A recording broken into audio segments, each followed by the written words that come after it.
What up, ladies and gents? Welcome back. Happy hump day. We are almost there. So close, but yet so far away. I hope your week is going wonderful. I hope things find you well. I hope this finds you well. Don't forget to like, subscribe, and share with all your friends.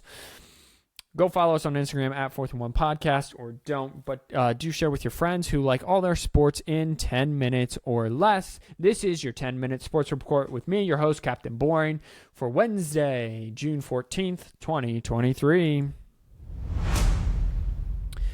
It's been a great hump day for the Vegas Golden Knights as they win the Stanley Cup final by a final of 4-1 with a final score in Game 5 of 9-3. It was a no-doubter from beginning to end. They were on their home ice. They felt it, and they conquered. They had 2 goals in the first, 4 goals in the second, and 3 in the third. Florida did get 1 goal in the second and 2 in the third, but by that point, it was far too late. Jonathan Marchessault did end up winning the Connor Smythe Award. I think I messed that up. It's basically the MVP of the Stanley Cup, like how you have a finals MVP. But Jonathan Marchessault did end up taking home basically the MVP of the Stanley Cup final. The Conn Smythe Award. I was close. So the Conn Smythe Award, I read it early this morning. In terms of names, as this may be the last time I get, Mark Stone had 1, Nicholas Hague had 1, Alec Martinez had 1, Riley Smith had 1, Mark Stone had another 1, Michael Amadio had 1, Ivan Barbashev had 1, Mark Stone had another. That one was an empty net unassisted, and then Nicholas Roy had the 9th, all for Vegas. So congratulations to the Vegas Golden Knights. They are your 2023 NHL champions, Stanley Cup champions, and so for the next year, they get to promote and tote around the Stanley Cup, which is huge and unnecessary, and I don't get why people are obsessed with it, but it is what it is. Some other news, the Georgia football teams need to learn how to drive because their players are just really bad at it. Since the deadly January 15th crash in Athens, Clark County, where a staff team member was killed, and this also involved Jordan Davis, the 9th overall pick by the Philadelphia Eagles, there have been 10 more traffic-related moving violations. We talk about this more in Friday's episode of the 4th and 1 Podcast, so go check that out at 6 a.m. I just got done with that, so I'm a little tired. My throat's a little sore, but I'm pushing through. Players have also been involved in at least 60 additional moving violations, including speeding, distracted and reckless driving, and disobeying traffic signs since the beginning of the 2021 academic year. About 30 instances occurred last summer when Coach Kirby Smart said police met with the team about the dangers of street racing. Since Kirby Smart took over as head coach in 2015, Georgia players have been charged with 300 traffic-related offenses.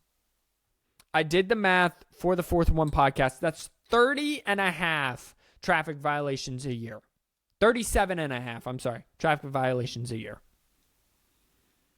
They're trying to film a Fast and Furious movie or something. I just know it. Or they're just really, really bad at driving. A look at our favorite low-salary baseball teams. The Pittsburgh Pirates lost to the Cubs yesterday by a final score of 11-3. However, the Milwaukee Brewers have now lost 6 straight, so they are still 1.5 games up on the Milwaukee Brewers for first place in the NL Central. The Baltimore Orioles pushed their win streak to 5 with an 11-6 win over the Blue Jays. They are currently in game in the second against the Toronto Blue Jays, end of the second, with a final score of 0-0. So check back in tomorrow or Friday for if they push this win streak to 6. And finally, the best team in baseball. They lost to the Oakland Athletics by a final score of 2-1. Now, this is interesting. So the Oakland Athletics are the worst team in baseball, not only the lowest salary team in baseball. They've only won 19 games. They beat the Rays yesterday 2-1. That was their 7th straight win, as fans have held a reverse boycott. So the team is moving to Vegas, and they're building a new stadium. I covered that a few episodes ago. Well, many episodes ago now at this point, a few weeks ago. They held a reverse boycott. The A's drew a season high in attendance, 27,769, as they held a reverse boycott, and as they are protesting the team. And fans basically say that it's not the team, and it's not that they play in Oakland and that no one's interested in its team.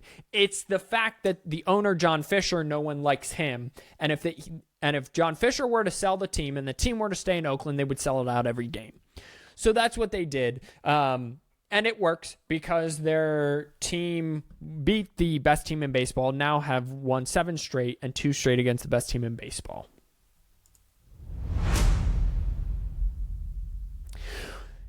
In a short rendition of the 10-minute sports report, that'll do it. I'm going to go eat something and unwind from work, as it's been a very busy day today for me.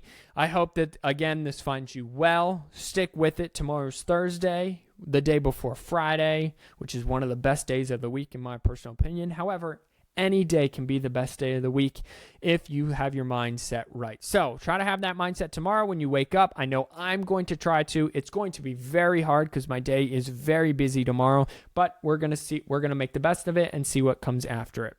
Until that time, wash your hands, you filthy animals. God bless you all. Peace out. We'll see you either tomorrow or Friday for a brand new rendition of the 10-Minute Sports Report. God bless you all, and peace out.